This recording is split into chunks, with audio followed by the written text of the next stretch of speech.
ஆத்ம வணக்கம். நான் உங்கள் ஸ்ரீனிவாசன், வருஷநாடு. நம்ம ஒரு நிகழ்வை பார்க்கலாம், ஒரு கோயிலை பற்றி. அது பார்த்திங்கன்னா, கஞ்சனூர் அப்படின்ற ஒரு முன்னொரு காலத்தில் கஞ்சனூர் அப்படின்ற ஒரு ஊரில் ஒரு தேவசர்மா அப்படின்னு சொல்லக்கூடிய ஒரு அந்தணர் வாழ்ந்து வந்தார். அந்த அந்தணன் என்ன பண்ணிடுறாப்புலன்னா, புல்கட்டுகளை வண்டியிலையோ இதிலோ ஏற்றும்போது, அந்த புல்கட்டை ஏற்றும்போது அது தவறி விழுந்து ஒரு பசு கண்ணோட மேலே விழுந்து அந்த துடிதுடித்து அந்த குட்டி இறந்து போயிடுது. அந்த இறந்ததுனால அந்த ஊரில் என்ன பண்ணுறாங்கன்னா, எல்லாருமே இவங்கள ஒரு பயங்கரமான பாவ செயல் செஞ்சது மாதிரி அந்த தேவசர்மா அப்படின்னு சொல்லக்கூடிய அந்த அந்தணனை எல்லாருமே ஒரு மோசமான ஒரு பார்வை பார்க்குறாங்க. இவன் ஒரு கொடுங்கோலன் அப்படின்ற மாதிரியான பார்வை பார்க்கும்போது, இதை ரொம்ப மனசை வருத்திருக்கு அந்த தேவசர்மான்னு சொல்லக்கூடிய அந்த அந்தணனை. அப்போ அந்த அந்த இறந்தது பார்த்திங்களா, அந்த கன்று பார்த்திங்கன்னா, ஹரதத்தா அப்படின்னு சொல்லக்கூடிய ஒரு பயங்கரமான சிவபக்தரோட ஒரு அது அவரோட கன்றுக்குட்டி. அப்போது அது இறந்த உடனே இதை கேள்விப்பட்டு இந்த தேவ சர்மா என்ன செய்கிறாப்புலனா, சரி நம்ம போய் அவர்கிட்ட நம்ம என்ன நடந்ததுன்றது சொல்லி ஒரு மன்னிப்பு கேட்கலாம் அப்படின்னு சொல்லி அவங்க வீட்டுக்கு போகிறாப்புல. யார் வீட்டுக்கு? அந்த ஹரதத்தா அப்படின்னு சொல்லக்கூடிய அந்த கன்றுக்குட்டியோட உரிமையாளர் வீட்டுக்கு போகிறார்.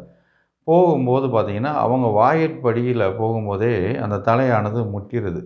தலையில் முட்டிட்டு ரொம்ப சிவசிவா அப்படின்னு சொல்லி சத்தமாக கத்துறாப்புல.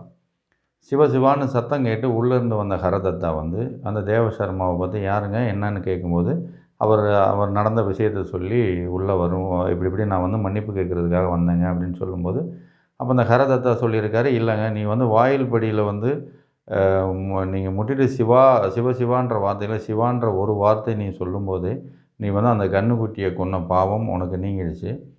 இன்னொரு சிவான்ற வார்த்தை உங்களுக்கு கைலாயத்திலே உனக்கு ஒரு இடத்த கொடுக்கும் அப்படின்னு சொல்லி அவர் சொல்கிறாரு. இவருக்கு போனது ஒரு திருப்தி இருந்தாலும் மனதுக்குள்ளே ஒரு நெருடலோடையே வந்துடுறாரு.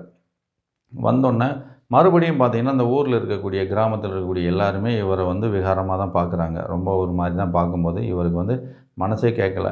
இதை அறிந்த அந்த ஹரதத்தா என்ன செய்கிறாருன்னா, அந்த ஊரில் இருக்கக்கூடிய அந்தணர்கள் எல்லாத்தையுமே நீங்கள் வாங்கன்னு சொல்லி அங்கே இருக்கக்கூடிய அக்னீஸ்வரர் ஆலயத்துக்கு வர சொல்கிறார். அந்த அக்னீஸ்வரர் ஆலயத்துக்கு எல்லாருமே வந்துடுறாங்க.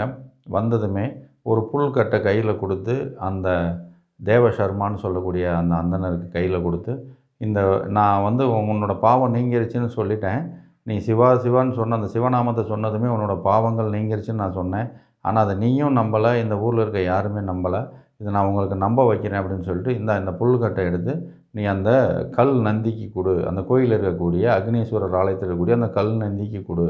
அதை கொடுக்கும்போது உனக்கு அப்போயாவது நீங்கள் எல்லாருமே அதை புரிஞ்சுக்குவீங்கன்னு சொன்ன உடனே எல்லாருமே கேலி கிண்டலுமாக சிரிக்க ஆரம்பிச்சிடுறாங்க. அந்த ஊரில் இருக்கக்கூடிய எல்லாருமே கேலி கிண்டலுமாக சிரிக்க ஆரம்பித்த உடனே மறுபடியும் அந்த ஹரதத்தான்னு சொல்லக்கூடிய நபர் ஆத்மார்த்தமாக